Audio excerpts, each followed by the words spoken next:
Adam Afrique détient 2 unités industrielles. Une savonnerie basée en zone industrielle de Koumassi à Abidjan et une huilerie implantée dans le département de Sikensi. C'est cette dernière, dénommée UOC, United Oil Company, que nous avons visitée pour vous. Créée en 1999, UOC est spécialisée dans la transformation de l'huile de palme brute en huile de table raffinée. Ici, vous êtes à Adam Afrique et à UOC. La première entreprise, Adam Afrique, s'occupe uniquement de la production d'huile brute de palme.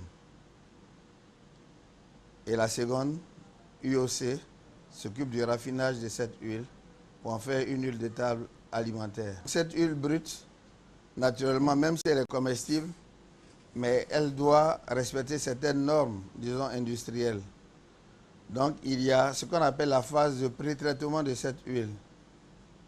Le pré-traitement consiste à décolorer cette huile en lui enlevant un certain nombre de pigments caroténoïdes qui donnent la couleur rouge à l'huile, des métaux lourds, le fer aussi, et tout ce qui est indésirable dans cette huile, afin que cette huile ait des bonnes propriétés avant de passer à la désodo, qui est en fait une unité pour désodoriser, désacidifier et blanchir l'huile. On obtient un produit qu'on appelle le RBD, donc qui est l'huile blanchie, raffinée et désodorisée. UOC est engagé depuis plusieurs années dans la démarche qualité avec la considération toujours plus grande de ses clients, de leurs exigences et ce, dans le respect du cadre réglementaire. Elle a donc en son sein un laboratoire qui lui permet d'effectuer toutes les analyses possibles pour obtenir un produit de qualité. Ici au laboratoire, nous suivons tout le processus de raffinage de l'huile, de la matière première jusqu'au produit fini. Nous contrôlons à chaque étape du process les différentes caractéristiques de l'huile pour voir si nous produisons une huile de bonne qualité.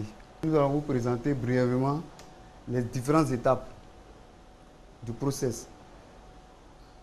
Cet échantillon représente l'huile de palme brute que nous recevons et nous faisons des analyses physico-chimiques sur cette huile à la réception de cette huile avant stockage.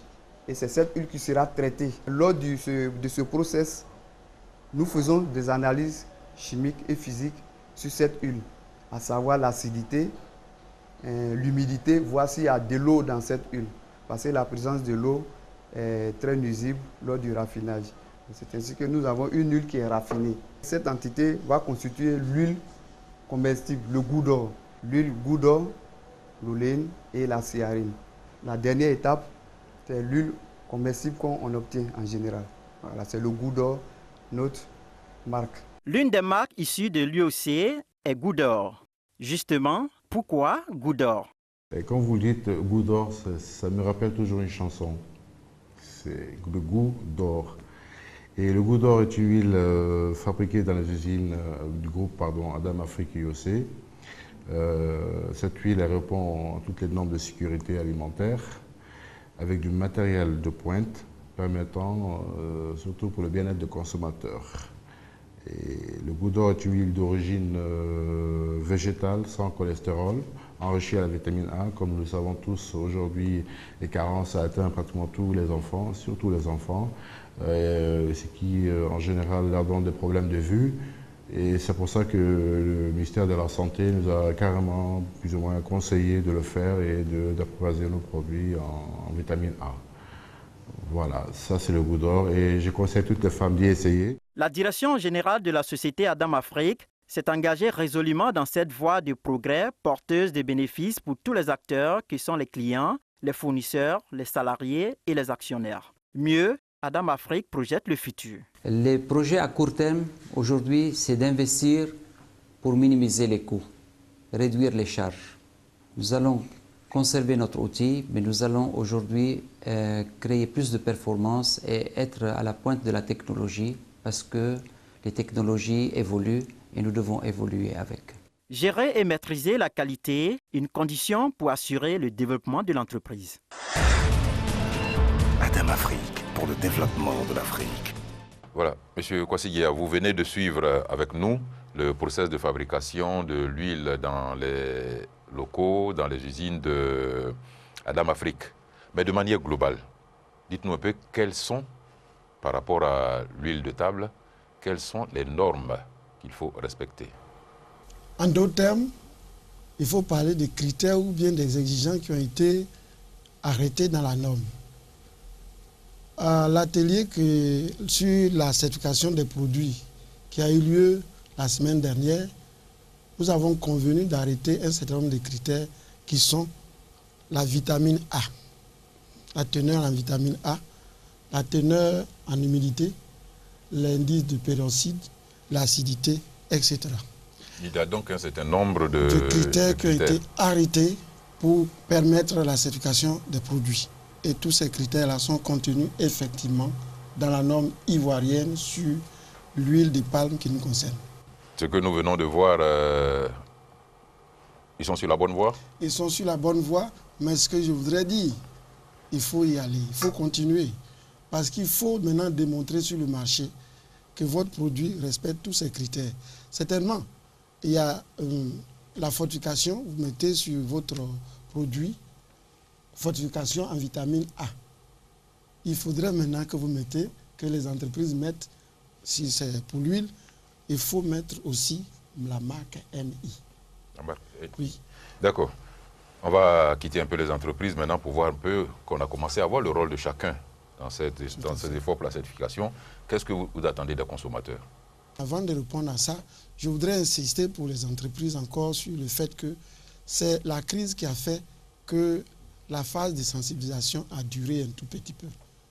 Et le ministère de l'Industrie, sa préoccupation, c'est de ne pas réprimer. Ce n'est pas sa préoccupation. La répression, ce n'est pas sa préoccupation. Mais plutôt s'engager dans la démarche qualité vers la certification des produits. Et ça, c'est ce mot d'ordre que nous disons à toutes les entreprises. Il ne faudrait pas attendre la répression. Il ne faudrait pas attendre au dernier moment pour se faire sanctionner. Il faut aller volontairement à la certification. Maintenant, je reviens aux consommateurs. Aux consommateurs pour leur dire que leur rôle, ce n'est pas de chercher à acheter des produits moins chers seulement, mais d'exiger que le produit moins cher soit de bonne qualité, répondre à leurs exigences. Parce que, je prends un petit exemple, vous voulez acheter un produit, par exemple l'eau de Javel, qui contient un certain nombre de degrés chlorés, et vous voulez l'acheter moins cher, et vous, malheureusement, achetez ce produit-là qui ne contient pas ce qu'on demande, l'exigence, ce qui permet effectivement de nettoyer. Donc, exiger la qualité, bien entendu, un élément, un symbole, la marque, qui vous permet effectivement de reconnaître sur le marché un produit de bonne qualité. D'accord, donc le président des consommateurs est là. Nous allons profiter pour lui demander, Monsieur Koumoué, comment comptez-vous amener les consommateurs à adopter cette attitude d'exigence et non pas de prendre ce qui lui tombe sous la main? À ce stade de nos propos, il est bon pour nous aujourd'hui de suivre donc les pouvoirs publics, parce que le rôle d'une organisation de consommateurs, qu'elle soit une fédération ou une association, est de faire en sorte que le message de nos gouvernants soit repris, soit entendu par le consommateur. Donc, dans cette phase de sensibilisation du consommateur qui sera entreprise par les pouvoirs publics et particulièrement par la direction de la promotion de la qualité et de la normalisation en vue d'amener les entreprises à une certification certaine de leurs produits, nous, consommateurs ou organisations d'associations de